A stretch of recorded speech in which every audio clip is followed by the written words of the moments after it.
யாரதை? கொங்கு நாட்டு தங்கமா கொள்ளைக்காரனா? உங்க நாட்டு தங்கம். எப்படி நம்புவது? எல்லாம் முகமுடி மயமாக இருக்கிறது. தனிப்பட்ட என் வாழ்க்கை பிரச்சனையில் தலையிடாதே என்று நீ தாக்க வந்த நினைவு நினைவிருக்கிறது, நினைவிருக்கிறது. கொங்கு நாட்டு தங்கமேதான். கொங்கு நாட்டு தங்கமே, உன்னுடைய வருகைத்தான் நான் எதிர்பார்த்துக் கொண்டிருந்தேன். நீ வருவாய் என்று எனக்கு தெரியும். எப்படி தெரியும்? லட்சியவாதிகளுக்கு ஓய்வேது. நான் லட்சியவாதி என்பதை நீர் ஒப்புக்கொள்கிறீரா? நான் என்ன, இந்த நாட்டு மக்களை ஒப்புக்கொள்ளுகிறார்களே. ஜமீன்தார், இதுதான் என்னுடைய கடைசி வருகை. அப்படி சொல்லாதே. பிறந்த வீட்டுக்கு வந்த பிள்ளைகள் பெற்றவர்களிடம் நான் வருவது கடைசி முறை என்று சொன்னால் அவர்கள் மனம் எவ்வளவு வேதனைப்படுமோ அதை போல் வேதனைப்படுகிறது என் மனம். காரணம்? காரணம் அன்பிற்கு காரணமாயிருக்கிறது. இது ஆத்மாவிலிருந்து வெளிவரும் சக்தி ஆயிற்று. இவ்வளவு அறிவு படைத்த நீ சில நேரங்களிலே தவறி விடுவேன். மனிதனை கெடுக்கக்கூடியவை 4: மது, மாது, பணம், சினம். இவை 2 சிக்கிக் கொண்டவன் நான். என் சொந்த வாழ்க்கையை பற்றி யாராவது கேள்வி கேட்க ஆரம்பித்தால் நான் மிருகமாகி விடுவேன். இது ஒன்றுதான் என்னிடத்தில் இருக்கும் பலகீனம். பலகீனத்தை சமாளிப்பதே மனித சக்தி. உண்மைதான், முயற்சிக்கிறேன். மகிழ்ச்சி. இப்போது நான் எதற்காக வந்திருக்கிறேன் தெரியுமா? உன் பெயரை வைத்து கொள்ளையடித்துக் கொண்டிருக்கும் கூட்டத்தை பிடிக்க சொல்லவா? இல்லை. வேறு எதற்காக வந்தாய்? உமது மனையை நீர் சேர்த்துக் கொள்ள வேண்டும் என்று மறுபடியும் சொல்வதற்காகவே வந்திருக்கிறேன்.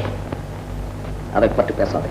உமது நல்வாழ்வையும் நாட்டின் நலனையும் உத்தேசித்து சொல்கிறேன். நல்வாழ்வு எனக்கு தேவையில்லை. நாட்டின் நிலையை பற்றி எனக்கு கவலை இல்லை. என் மனைவியை பற்றி பேச உனக்கு உரிமை இல்லை. ஜமீன்தார், என் உயிர் உள்ளவரை இதே வார்த்தையை தான் சொல்லுவேன். உமது மனைவியை நீர் சேர்த்துக் கொள்ள வேண்டும். உமது மனைவியை நீர் சேர்த்துக் கொள்ள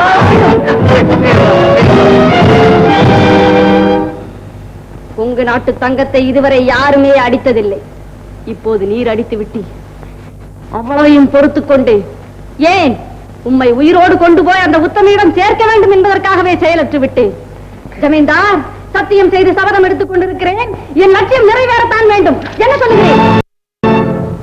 என்னை சுட்டுக் கொன்றாலும் சரி, ஒத்துக்கொள்ள மாட்டேன். உம்மை கொன்று பாவத்தை கட்டிக் கொள்வதை விட சபதத்தை நிறைவேற்ற முடியாத நான் உமது முன்னாலே சாவை அணைத்துக் கொள்ள சித்தமாகிவிட்டேன். ஆம், 3 எண்ணுவதற்குள் முடிவு தெரிய வேண்டும். 1, 2, 3. நீ சாகக்கூடாது. நீ நல்லவன், நாட்டுக்கு உழைப்பவன், பண்புள்ளவன், பரோபகாரி. சாக விடவே மாட்டேன் உன்னை. அப்படி என்றால் சம்மதம் என்று சொல்லும். எப்படி என் வாயாலே சொல்லுவேன்? கொங்கு நாட்டு தங்கம், என்னை நெருப்பு மீது நிறுத்திவிட்டு வேடிக்கை பார்க்கிறாய். வேறு வழி இல்லை, சொல்லித்தான் ஆக வேண்டும். உன்னை நான் ஒன்று கேட்கிறேன்.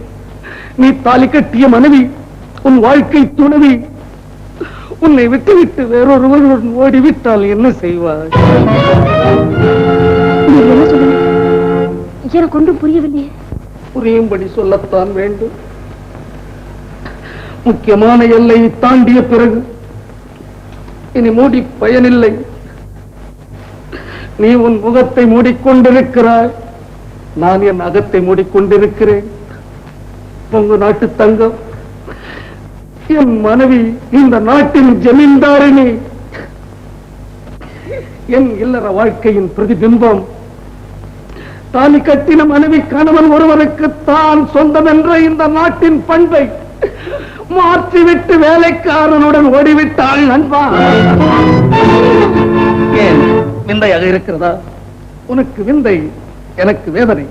இப்பொழுது சொல், என் நிலை உனக்கு ஏற்பட்டால் என்ன செய்வாய்? ஓடிப்போன மனைவி அழைத்துக் கொண்டு வந்து குடும்பம் நடத்து என்று ஊரார் உபதேசம் செய்தால் அதை நீ கேட்டுக் கொண்டிருப்பாயா? சொல் நண்பா. மானம் என்பது மனிதனுக்கு நிரந்தரமாக இருக்க வேண்டிய ஒரு பிறப்புரிமை.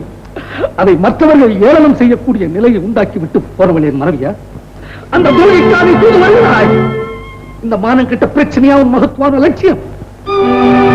இதற்காகவா நீ சபதம் எடுத்துக்கொண்டு ஏற்கனவே நொந்து போன என் உள்ளத்தை இன்னும் குத்தி குத்தி ரணமாக்கி கொண்டிருக்கிறாய்? உங்க நாட்டு தங்கம், என் தனிப்பட்ட வாழ்க்கை பிரச்சனையில் யாரும் தலையிட்டால் நான் மிருகமாய் மாறிவிடுகிறேன் என்று சொன்னேனே, அது கொங்கு நாட்டு தங்கம், கொங்கு நாட்டு தங்கம். மறைந்து விட்டான். மனசாட்சி உள்ளவன் மறையத்தான் செய்வான்.